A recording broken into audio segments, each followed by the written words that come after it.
Hi guys, welcome back. Today I have a super special episode that I'm really excited about. Now this is a topic for me where it has been on my heart for a very, very long time, and it's about friendship. Now before you think, friendship, that's boring. Friendship, I think, is a really, really interesting topic because from my personal experience, being in Ghana, I have found it really difficult to make friends here. Now, I'm not sure about you ladies, but that has been my experience. So perhaps some of you can tell me what your experience has been. Who wants to start? Who's going to start? Manka, you go. You look like you're president. You look like you want to go, so you go for it. I'm trying to give other people a chance. Friendships in this Ghana have been a mess. Like, I feel like it's very, very hard to... First of all, obviously, this is my first time as an adult that I have moved to a different country. Yeah. I feel like you don't think about making friends as an adult. Mm-hmm. When you're younger, it's so easy to just, oh yeah, this is my friend, this is my friend. But as an adult, you think about so many different things, and it's been hard. Yeah. Like, first of all, there's differences when it comes to friendships. You have your, like, more acquaintances that, you want to go for lunch, let's go. And then you have, like, people that not necessarily confide in, but you're closer with, you know, you bring around your home, around your family. And in regards to, like, those kind of friends, see, for me, I can completely hear what you're saying, because for me, I want that friendship where, like, the person's like, I'm at your door, I'm coming to eat. Yeah. That kind of friendship for me, that's what I crave, and I feel like I've left that behind. For Definitely. And I find it really hard to establish those friendships here, because I've had an experience where I've tried to get close to people that not necessarily from abroad, but also that are Ghanaian as well. And I had a situation where we went somewhere, and then afterwards went to the shops to go and get some drinks. Now everybody picked a drink, and they expected me to pay. And I'm like, that's happened to me. Yeah, do you see what I mean? So I'm like, but then how can we be friends if you're going to look at me like that to pay? Do you see what I mean? So things like that for me, it's like, I find it off-putting. So although I want to be your friend and I want to welcome you into my home and like, yeah, you're at my door and I haven't even got in the bath yet type thing, I want to have that friendship, but I can't find that here. I don't know what you guys, I don't know if you guys have had experiences like that. I completely understand that. I feel like when you move from the West to Ghana, there's certain people that put you on a pedestal. Yeah, so they think that you've got a lot of money, you're from the West. So it's really hard to make like those kind of friendships that you're talking about. I mean, for me, I did go to school here a little bit, but still, like, you know, we've been apart for so long, so they're different now. Like, their lifestyle is completely different to mine now. So, like, I have a lot of acquaintances now, but I don't really have that many close friends. It's been really hard forming, like, really deep friendships. Yeah, absolutely. Does anyone else have any experience? I disagree. Really? Tell me. My experience is so different. Like in the Netherlands, I had my group of friends, and we all have the same things, same kids, same category. I won't say it was boring, but it's always that group of friends, and I wouldn't meet anybody new because you're like so busy with day-to-day life that you don't have time to make friends. Here, there's so many people who are so nice to me, and I've made one close friend with a girl, and friends with the kids. Maybe because I have kids, it goes very easy. But I see a difference from so the kids' families who we're close with are more expats like us. They moved or they're not fully Ghanaian. Right. But I've seen that like with fully Ghanaians, I think starting friendships is with kids is different because they value playtime or play date. There's I don't have time for a play date. So the expats they do, and because of the play dates, we have gotten a lot of very good close friends now. Families families we go together, we go to the beach together. So, but have you tried to make friendships with those that are Ghanaian that perhaps haven't travelled? Have you tried to establish those kind of friendships as well? So I have some neighbors who I'm close with, and I'm trying to be close with through the kids. But their play is different. Like my kids play very, like they're still learning how to play. They're learning how to share. They're learning how to do stuff. Whilst is that when they play outside with the kids, they just take their toy, and the man goes start crying like, he took my toy and he didn't ask. It's like, well, this is Ghana, just going on. So that's different. It is different. So what about for you guys? How do you find, because obviously the two of you, right, you're born and bred Ghanaians, right? Okay, because apparently I'm not Ghanaian. I keep saying that. I'm not Ghanaian. But anyway, so for the two of you that are born and bred Ghanaians, how do you find having relationships with those of us that have travelled and come back? How do you find it? Okay, for me personally, I have a few friends who are from outside, and I think my relationship with them is okay, but most of the times it feels as if our culture is different. There's a vast difference between most of us, and the way we do our things is a bit different from theirs, but I feel there isn't, most of us, we are able to correlate with a lot of things, but for our Ghanaian counterparts, it's very difficult. I don't know if you can really relate, because I understand what she's talking about, because I've had this situation on campus with a certain girl that she was also born in Ghana here, and with this situation, she, like always, she's expecting me to be the one gifting her stuff. She's always... Is she a Ghanaian? Yes, a Ghanaian, born in Ghana here. So she has this perception that, oh, I'm okay, I don't have any problem. So when you were talking and you were like, you once went to the shop with a Ghanaian, it's not... They were expecting you to Yes, pay. you are not the only people experiencing that. So sometimes, yes. It's difficult for me to form friendships. Exactly, because at the end of the day, if you fail to be giving her the things that she's expecting you to, it's like the friendship is based on conditions, and you would have to just cut them off like that. I think there's a form of expectations from a lot of Ghanaian friends that we make here. They feel that when you become friends with them, you're supposed to get something from you, you're supposed to provide, you're supposed to do this. So most of the times when I see that, I just push her back. I just come back and I feel like... And that is not even friendship. I think that is parasitism, because you are trying to parasite on someone, trying to gain goodies from the person without you even trying to also help in the situation. So when they feel they can't gain from you, then that is it. That's not friendship. That is not friendship. So I like what Dela said, that a friend is supposed to be someone when the person calls you, I want to come to your house and eat. The person is supposed to be like a sister. But I've experienced like people trying to almost use me. However, I've also experienced like the complete opposite. So I had made friends with someone who was born and bred in Ghana, and what I was finding, I think just me as a person anyway, I can be quite like laid back in a friendship. Like I'm one of those people where like we might not speak for 2 weeks, but like when we do speak or we do meet up, like nothing's changed. I'm not I need to talk to you every single day, because I've got a boyfriend and I've already got every day. So I don't need like.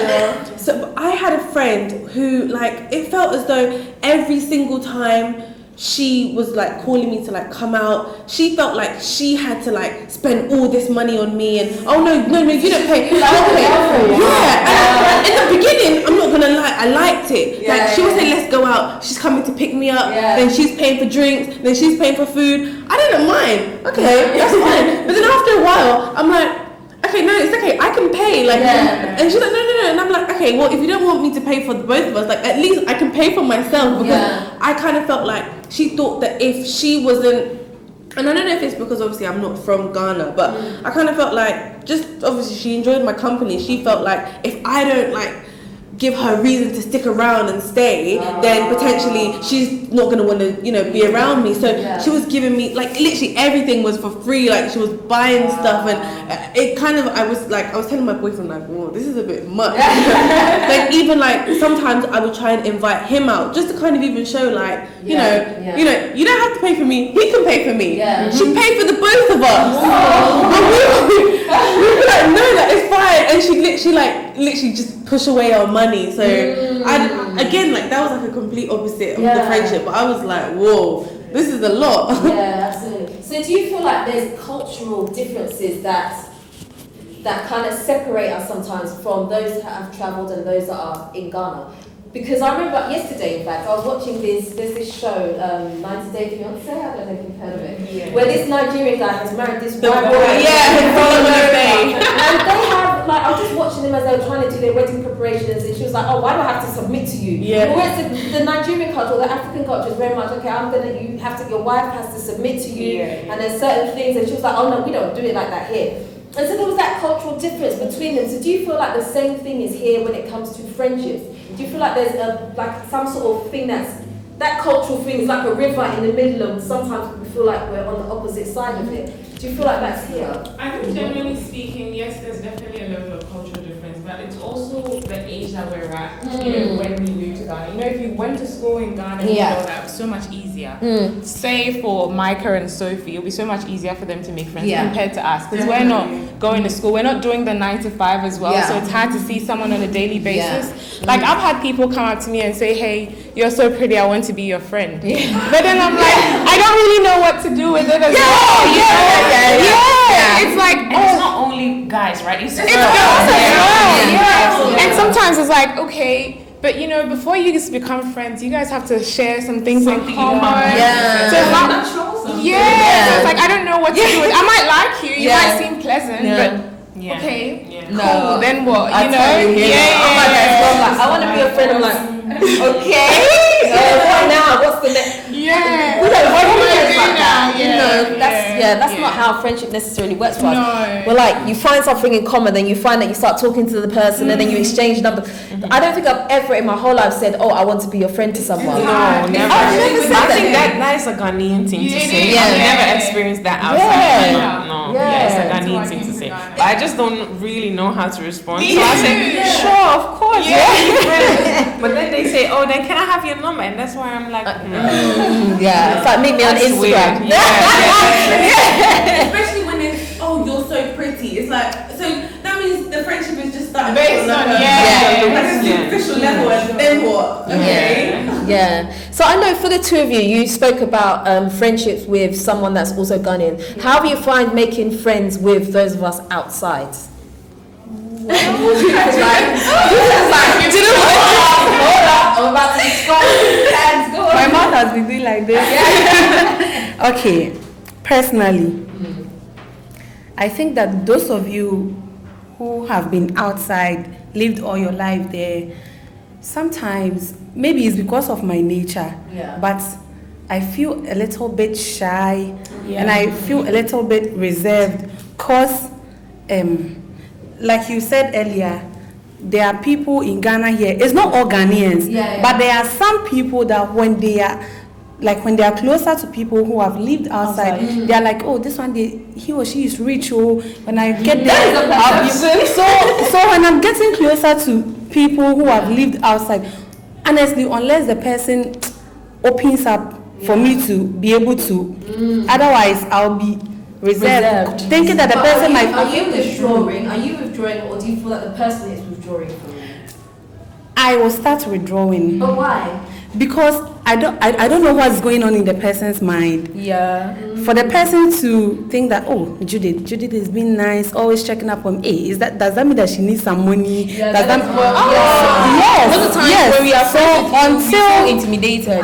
That is it, because a lot of friends intimidators. That is what I've seen that with people, because sometimes when I have spoken to Ghanaians in the past, you can feel like there's that shyness, you sense it, and so I want to get to the bottom of why that is. Why is there that shyness? Because for me, if I talk to you, I'm taking you on face value, and I'm kind of open, but I'm not opening up only what I want to. I'll open up to you, but I want to.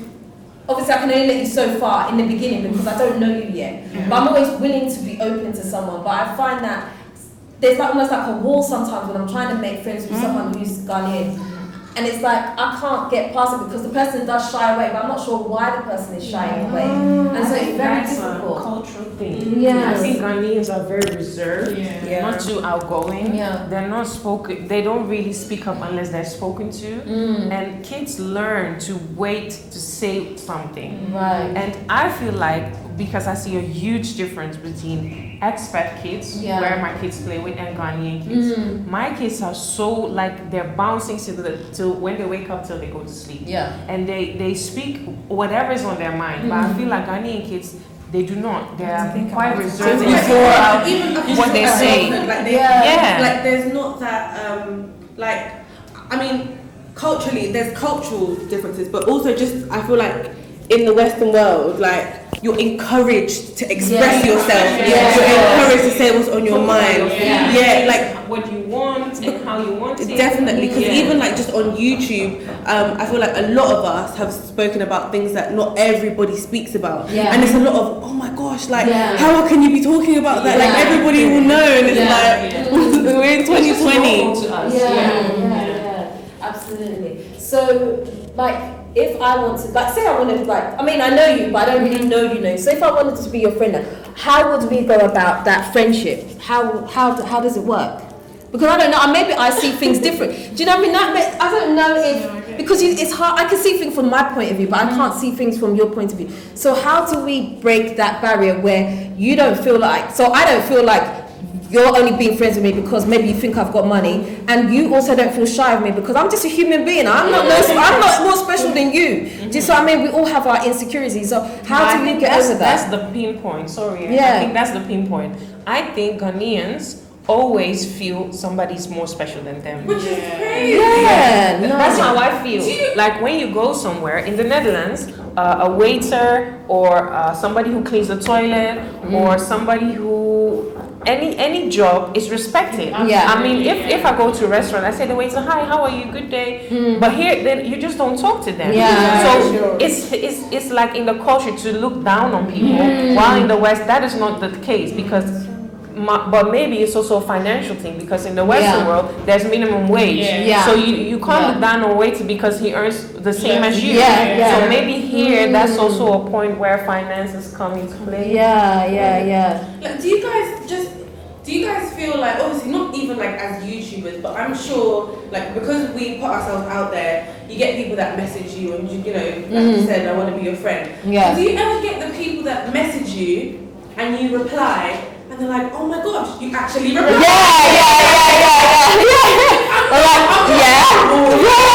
I don't think I'm up here. They get so confused and it's like, where is this kind of like? Yeah. Why do you feel like this? Yeah. Like, is it something that I put out? Like, I think that I'm better than you. Are we giving off a certain vibe? I don't think that's the case though. I think it's just being a YouTuber. You know, when you're on YouTube, it looks like you have all these followers, and it looks like you're this celebrity. But then once people, no, seriously, but then you know you're just a normal person. I mean, our family don't see you to be anyone special. But on YouTube, you're this special person. You're doing amazing. It's a different world. And I think that's so maybe what that's it is. changed That's your what it is. perspective. Yeah. So they see you like a star kind of. Yeah. So just as a final question, from my experience has been that people establish their friendships from school age, and they tend to stick in a clique. And if you haven't gone to that school, I feel like you can never get in sometimes. Do you guys feel this? Do you feel the same way? Well, personally, I don't know about Judith, but growing up, I can't actually boast of having a clique, a group of friends, because I wasn't cool with that kind of stuff. I was cool with everybody, but I wasn't comfortable with just having just a few friends. I just smile at everyone. So a lot of people here on my campus, we have a lot of friends, we have a lot of cliques there who are into those things. But I feel that is one thing about Ghanaians. If you are in their circle, you are in their circle. If you are not, you are not. That is one thing about them. Yeah, because when you're in one thing I've noticed is when you're in a clique, like if one person gets a job, they'll open the door for all the other friends. So I mean, there's that thing. Whereas It's really cool. It's really cool. But if you don't have that, then you don't. Me, in my situation, it's so different. It's just as you said. I was this person that I laugh with everyone, I smile with everyone. But there was this girl that we started from crèche through to JHS, which is junior high school, through to high school. We went to the same university. So the way I vibe with that particular girl is so different from the other people. But it was not necessarily a clique like we have a team of like 20 girls. It was just the two of you. Just the two of us. And are you still friends? Of course. Oh, that's friendships are so important. They are. But I find that you can actually get on in Ghana even without having too many friends. Because I wouldn't say that I've necessarily got friends. I've got like lots of acquaintances, but I don't have like close friendships. But I don't feel like it's a turn off for me. I feel like, okay, I can still go about my life. I don't know if it's because I've got children, but I just feel like, okay, well, I can still go here, I can still do it. It's not something that's constantly on my mind, but there are times when I'm like, oh, I just want to share this experience with someone. I'm like, okay, I don't really have anyone. Okay, fine. No, I'm just fixing myself in, you know? I call my sisters so much. Like, You've got sisters. I call my sisters have a at sister. home. I'm like, guys, this is happening. And mind you, they're 14. Yeah. But I call them so much, and because I've got E, but it's like he's there. Like sometimes I need to tell someone who's not there, who hasn't experienced it. So I find myself calling my sisters a lot because to pick up the phone and call someone here. I feel like it's only now, like, I guess we're kind of building our own kind of like YouTube clip. And people can actually relate because I guess we're experiencing the same things, like trying to, you know, work with people and, you know, camera stress and editing stress. Other people don't get it. Even other like expats I speak to, they're like, so what do you do? And I'm like, YouTube. But like, no, what do you do? Like, what does your boyfriend do? Because I think that it's like my hobby and like he does something and I'm like, no, like we just do YouTube. They're not understanding the fact that it looks like we're just at home all day just doing nothing. When in actual fact, like, you know, we're recorded, like they just don't get it. So I feel like other expats have actually kind of looked down on me until they go and they're like, oh, like people actually watch you. But see, I would say that's another group of people there. Those are expats, those are returnees. I feel like they're very different people because expats come 2 years, 3 years, they're gone. Whereas those of us that are returnees, we're like, no, we're making Ghana work for us. So I feel like the friendship difference is there as well between that. So I have met some people, like I've only kind of mixed a little bit with like the UK crowd that have they've either moved here permanently or they're here for like, let's say like 6 months at a time and they go back. And I feel like most of those people that I've met, obviously I can't speak on everybody, but most of the people that I've met, they're kind of like a bit rude, like they think they're better than you. Like in the UK, I don't know if it's like this anywhere else, but in the UK, when you go to university, especially if you go to university away from home, there's this thing where you can like kind of like reinvent yourself. So obviously your student loan drops and you're like a new person, you have this money, you buy your clothes, and obviously when you're coming from the UK, when you first come, your pounds, you feel like you've got money. Like even us, when we came, like we were popping bottles like we were spending our money, and I feel like a lot of people that have come, like they've got lots of money and they think, oh yeah, I'm like this. When in actual fact, it's like, well, come on, like we all know like what the situation is. Like you don't need to kind of make it out like you're up there and way down there. I've really kind of found that with like the UK kind of expats around my age, where it's kind of like they kind of make out like, I've got all this money. I had someone come to pick me up with their driver, and it's like, there's nothing wrong with having a driver, but it's like, what was wrong with Uber? Like what? Anyway, each to their own. But okay, it's an interesting subject, that's for sure. I don't know if anybody has anything else that they'd like to say. Put you all on the spot. No? Okay, so to bridge the gap, as you were talking about, I feel we should meet each other midway. It shouldn't be just Ghanaians trying to reach out to those who are outside, because I feel that once we do that, it will be like, am I trying to do the best thing? Am I trying to get her attention? Am I trying to do this? Am I doing too much? So I feel that you out there, if you also want to be friends with a Ghanaian, you should also try as much as possible to try and meet her or him midway. That would be perfect. If you like him or her, why not? If you don't, then you just... So is that a normal thing to say? What if I come to you and say, hi, I want to be your friend? It's weird though. Most of the time we do get that. You just, on campus, a lady will see you, oh hi, I want to be your friend. You don't really feel the same way, but at times you just have to fake it. You're like, another way. Or someone will just text you, a fellow Ghanaian should just be in your DM, oh I like you, I saw you here and I just want to be your friend. Or like, oh why not? They should be texting you. Most of the times I don't really feel the vibe, but you just have to fake it. But in the long run, you might like one or two about the person, or you might not. So most of the times, I feel we should just try and meet each other midway. But if you pull back, the Ghanaian will feel like, okay, I just crawl back into my shell. You're just forcing yourself or something like that. I've got one more thing. I don't know if this is like me personally, but I feel like the Ghanaian like friends or acquaintances that I have met here, like I said earlier, I'm the kind of person where like we can speak, However, I don't feel the need to speak all the time. Like, Yeah. obviously, if the conversation is going, no Yeah. problem. But I'm not going to send you a good morning text every day. Yeah. Good morning. And like me and also my boyfriend have found like the kind of friends that we have, like some of them, obviously not everybody, like Ghanaians like to like call a lot. Or, like, pick up the phone, like, hey, how are you? Yeah. And it's like Just checking up on you. yeah. I'm not used to that because Yeah. unless it's like my friend from like, you know, like my friend from a long time ago. But with new friends, like I'm not so like hey like all the time. So then I feel like, do you guys feel like, have you like tried to speak to somebody and you felt like, oh, am I like You're bothering her. Yeah. Sometimes you feel like that. Because to me, it's not like, if I don't pick up, it's not that you're bothering me. It's just that, one, I probably don't have anything to say, or two, it's just like, I'm not used to that so much. I think it depends as well if you're a phone person or you're a text person. I am definitely a text person. If you call me up, I'll look at the phone, even if I really like it, I'll look at I don't want to talk right now. Do you know, most of the time I won't answer, just not because of anything, just because I'd rather text you. I'll just text you and say, oh, I'm just in the middle of doing something. Do you know what I mean? I'm not a pick up the phone because I'm not, although it might not seem like it, I don't talk a lot. I don't talk a lot. So if you call me, I'm like, hi. I don't have, but I can text you all day. Yeah. Do you know what I mean? So it kind of depends on the, I guess there's lots of factors basically involved. Okay, so let me bring this in. So I think it's all amounts to the cultural differences. Yeah. Because I think in Ghana here, we are used to, you can't be chatting with someone continuously for a month